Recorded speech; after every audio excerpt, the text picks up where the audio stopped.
there's all kinds of different military holidays. There is Veterans Day in November, and Veterans Day is about celebrating anyone who has served. Memorial Day is more about things like this. It's about, let's see if I can get this in there. This is about Purple Hearts. It's about those who served and paid the ultimate sacrifice. This is the flag that was over my grandfather's casket when he passed. Bruce Buffington, United States Marine Corps.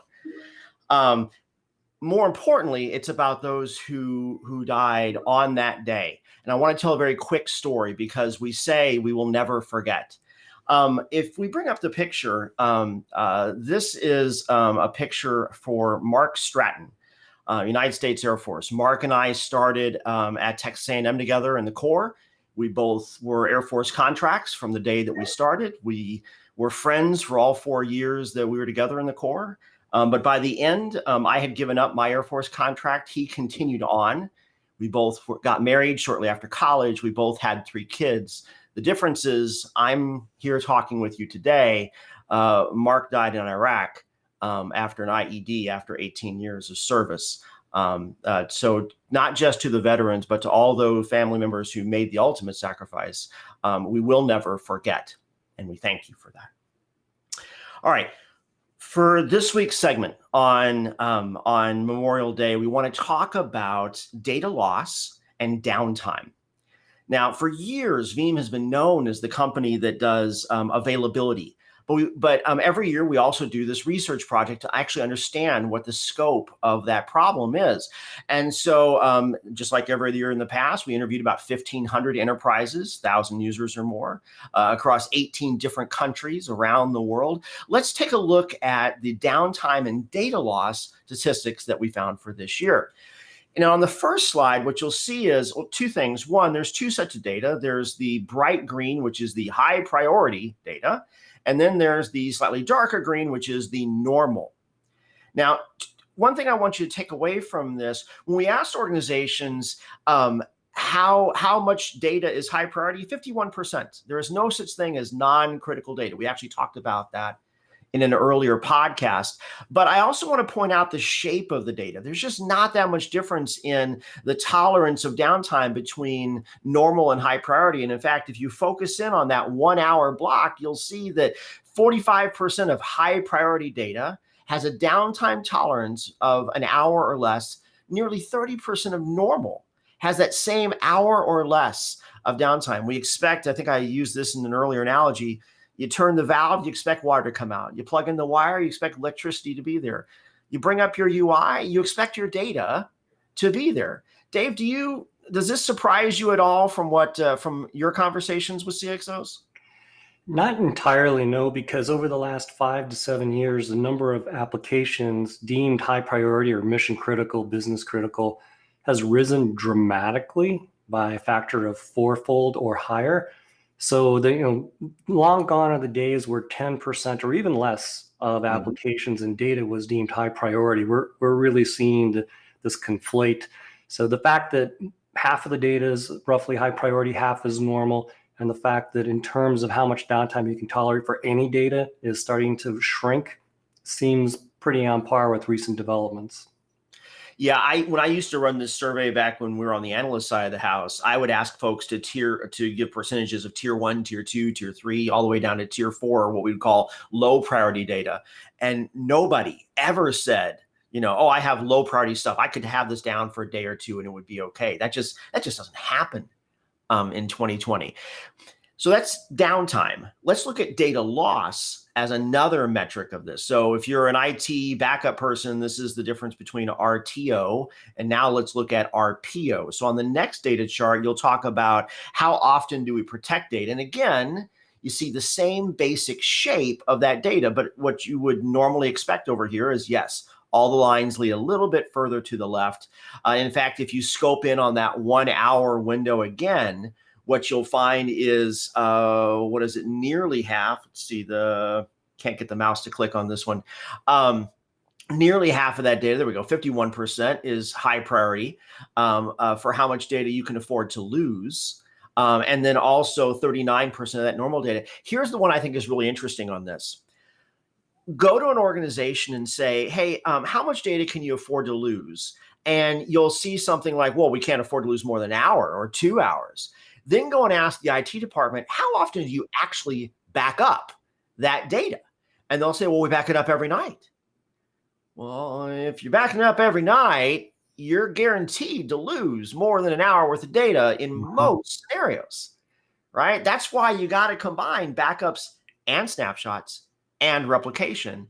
And this is coming from somebody who sells backup, right? So Dave, you have been doing backup as long as I have. Remember back when backups and snaps and replicas were three different tools times as many workloads as you have? Do you remember that?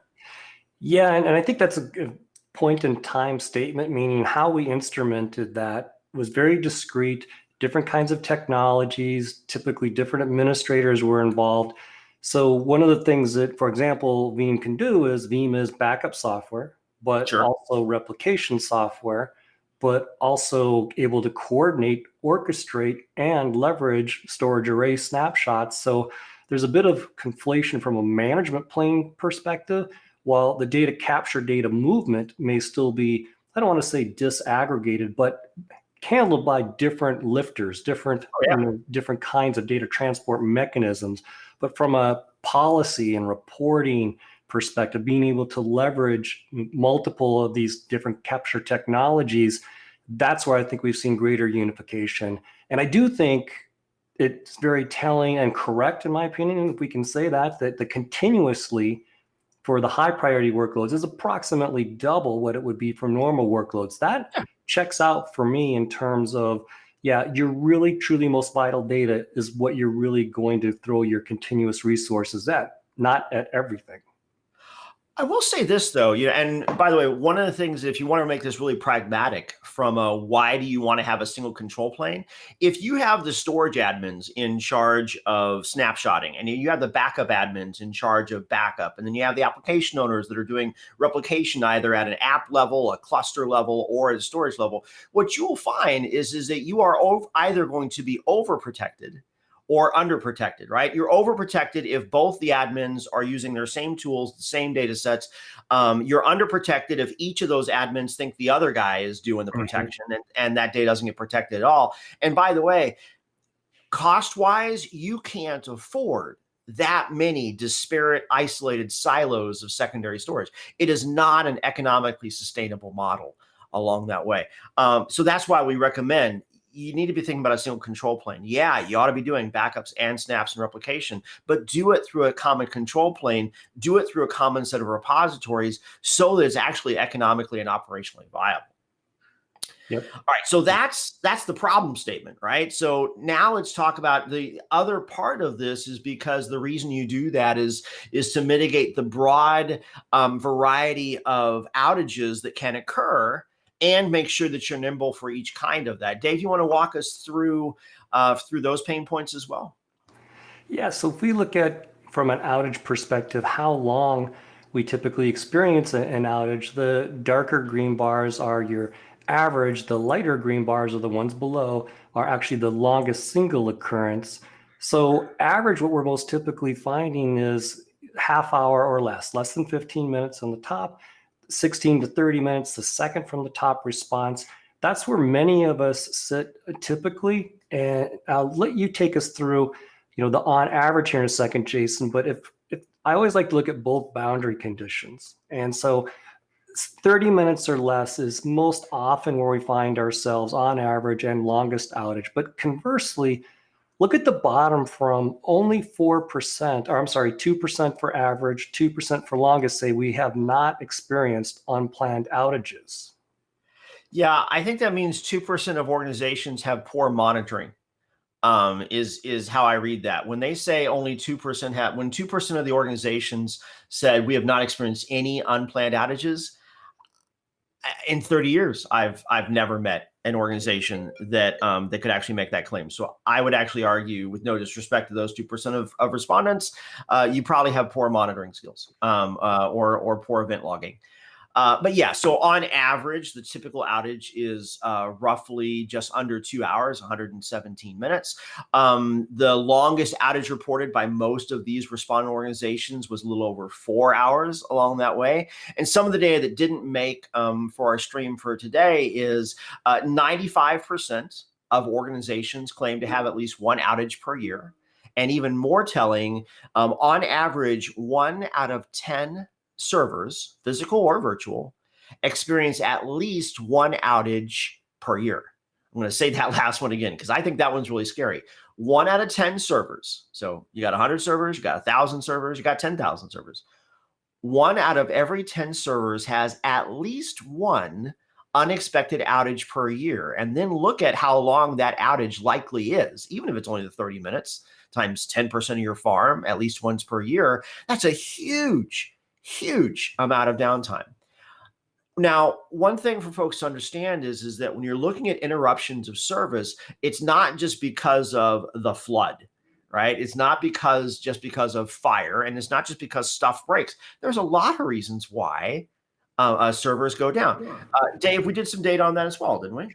Yeah, if we looked at what causes IT outages, I think this is a pretty interesting set of statistics. Again, the same notion of, all causes are referenced in the darker green bar at the top. And then the second was the single most impactful where people voted. And I think if you look across all of these, what we see here, infrastructure networking is the top when people were allowed to say of everything or all contributing factors, followed by application software, operating system software. Interestingly enough, cyber is a little bit lower on the list. I'm actually grateful for that. And then we see storage hardware outage and then accidental deletion, admin error, human error, in other words. But if we just look across all this, Jason, there's two things that jump out at me. One is it's a variety of contributing factors that typically lead to an outage. In terms of single outages or single most important, compelling event that triggered something, it's all over the map to some degree. So the things that we've been concerned about from an industry perspective for decades still remain concerns, still remain viable things to want to be remediating against. But it also really suggests that in an increasing world of cyber, we've got sort of man-made threats as well as things that just happen. Equipment failure, human error, administrative error, just the number of things that can go wrong have not diminished. In fact, the causes, if anything, have expanded. Yeah, and I think there's a couple other little nuances in this data that's worth bringing out. So in fact, you mentioned cyber. So certainly cyber comes in the top 4 from a statistical frequency as far as all the causes. So from a frequency, it doesn't surprise me it's number 4. What I think is interesting, though, if you look at the bright green lines, it was the second most impactful type of outage that folks had. So even though some of the other outages might happen more frequently, cyber was the second most impactful type of event there. And I think that's one of the reasons why we are so mindful of it today. The other thing that I really want to make sure folks look at when they look at all of these different causes that come out there, well, two things. One, these variety of causes is one of the reasons why we recommend backups and snapshots and replication, because different ones of these outages actually type different kinds of remediation mechanisms to most effectively recover from them. But the other thing to think about is there's a lot of folks out there in 2020 that talk about the cloud, like it's going to solve all the problems in IT. Now, and as an example for that, think about IaaS, right? So chances are, with no disrespect for the data center admins that are running today, Amazon, Azure, they're going to run infrastructure at scale, probably to a higher degree of resiliency and durability than you can run on your own VMware and Hyper-V on-prem, right? So if you're thinking about IaaS as a way to be durable, if you're doing SaaS, that's different. Office 365 really is natively durable. It's going to solve that downtime issue for most cases. But IaaS doesn't. Let's bring that chart back up one last time, because what you'll look at is the major causes of infrastructure outage, application outages, OS software outages, cybersecurity events. None of those events are solved because you went to IaaS. right? Just because it's a more durable infrastructure doesn't solve any of those. Storage hardware does. So yay for that. Although I would argue that in an abstracted IaaS hosted infrastructure, I think you'll actually see network centric outages being slightly higher because of misconfiguration from the IaaS That's administrator exactly not what being able we to have get that seen. IaaS host. That's what we have seen from rolling outages. It's network related more than anything else, and autoimmune responses. Yeah. To your point, even as gear gets better, networking gear, multiple power supplies, storage arrays, 5 nines or higher of availability, they're still contributing issues. So the Absolutely. reliability of the components is increasing, but yet component failure is still a problem, software issues still a problem, human error still a problem. And I liked your point about how cyber number two and impact. And I think it's because the threat surface, what can be impacted, is so broad, and it kind of checks out that networking would be like that too, because you misconfigure a network or start overriding things. That takes out more than a server, more than one application. That's a pretty broad threat that you've got to worry about. Yeah, and in fact, if you misconfigure the network in order to make sure that it's readily available and accessible, you actually, in many cases, can inadvertently increase the attack surface for a cyber event, right? So if you're not as experienced with routing, if you're not as experienced with firewall, as you're exposing those network and server resources via a public internet, you actually run the risk of then exposing yourself to a broader range of cybersecurity events if you haven't done it properly. And that's going to actually invert those two from a causality perspective in the next couple of years. It'll be hard to see which matters more for that going forward. So those are some of the causes, and this is why we recommend those backups and snaps and replication in order to mitigate the myriad kinds of downtime and data loss that are, it's not an if, for most cases, it's a when. Right. All right, so there's one last thing we want to talk about. Typically, when Dave and I talk to execs about what downtime and data loss looks like, it's really easy to actually quantify costs of downtime, right? If you got people sitting on their hands because they can't get to their resources, what does it cost you to pay them while they're idle? And that's the softest number, the hardest number of the cost of downtime. And you can do the same thing on, if I lost an hour worth of data, then if it took me an hour to build this spreadsheet before, it probably takes me 45, 50 minutes to rebuild it again. And so that is redundant time. You can take that against labor costs and figure that out. But there are other impacts of downtime besides just the dollar value due to personnel issues and manpower issues. Let's bring up our last chart for sharing for today.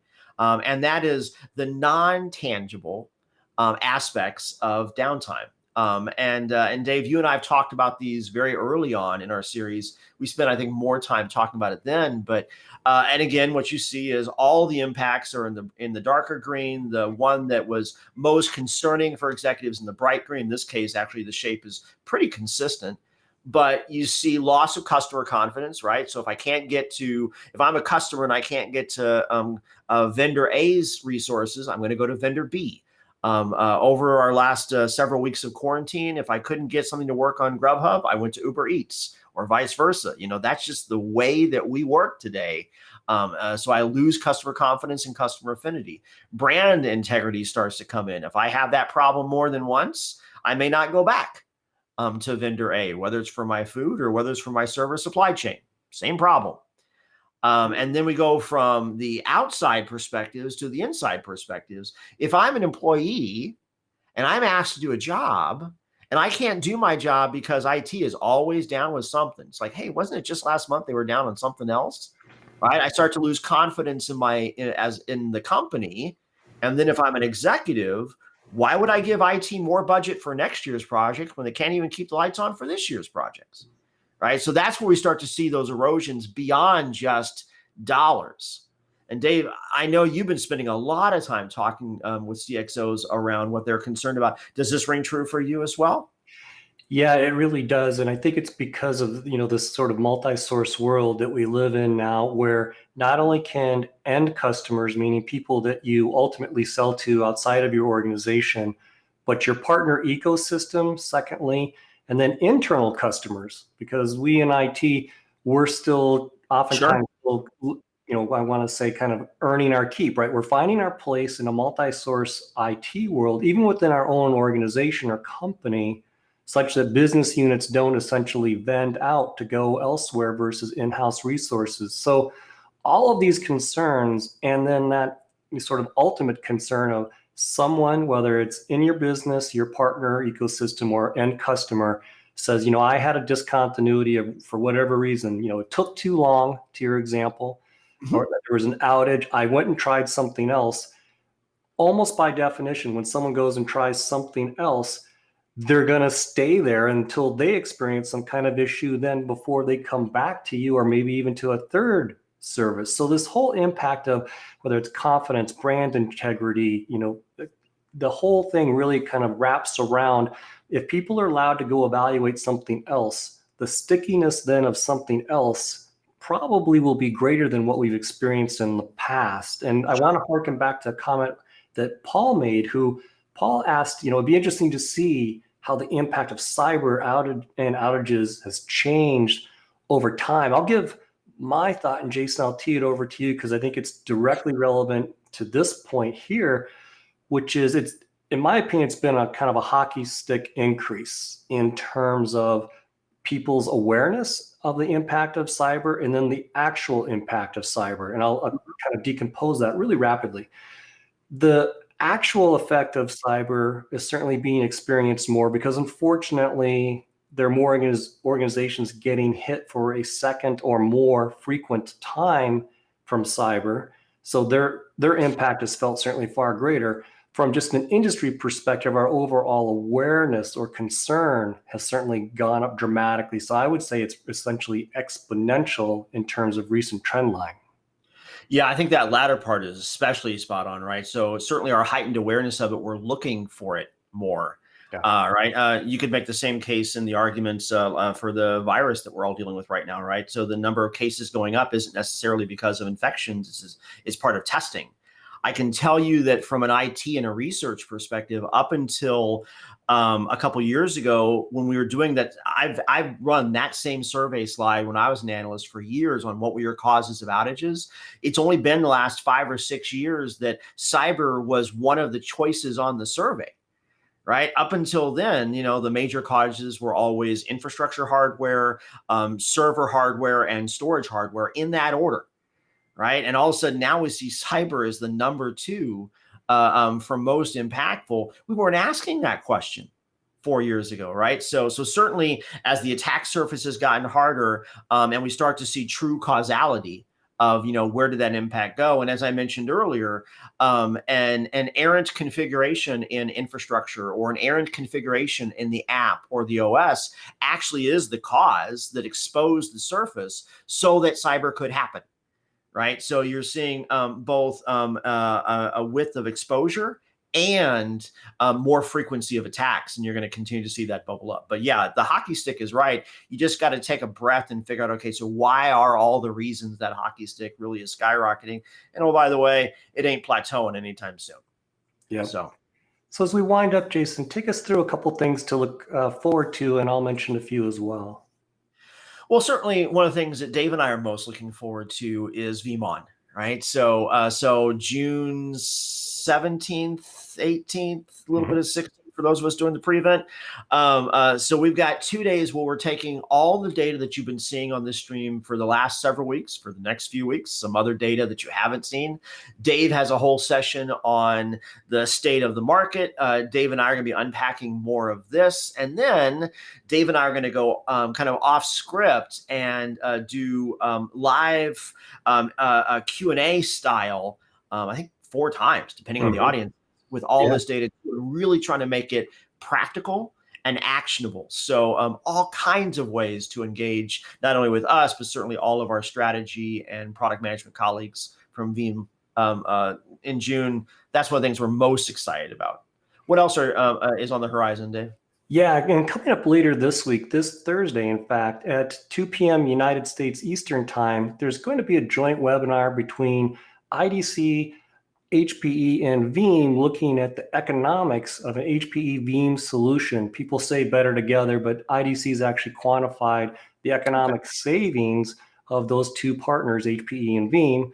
And then this Friday, the 29th at noon Eastern Time US, again, this time slot that Jason and I are in, this Mhm. Friday, Gil Lowe and Erica Irby are going to be discussing a program within Veeam called Women in Green, initiative Love that that. has been going on for a number of years now, and actually is incredibly strong in terms of participation, not just for women, but by men alike. And they're going to double click on what that program entails and some of the tangible outputs associated with that. So as we wrap up on, for those in the United States, this Memorial Day, those around the world, thank you for tuning in. Want to just thank you for your continued support of this effort. We really enjoy doing it. Stay Yep. safe, stay positive, and we'll see you on the next stream. Thank you. Thank you.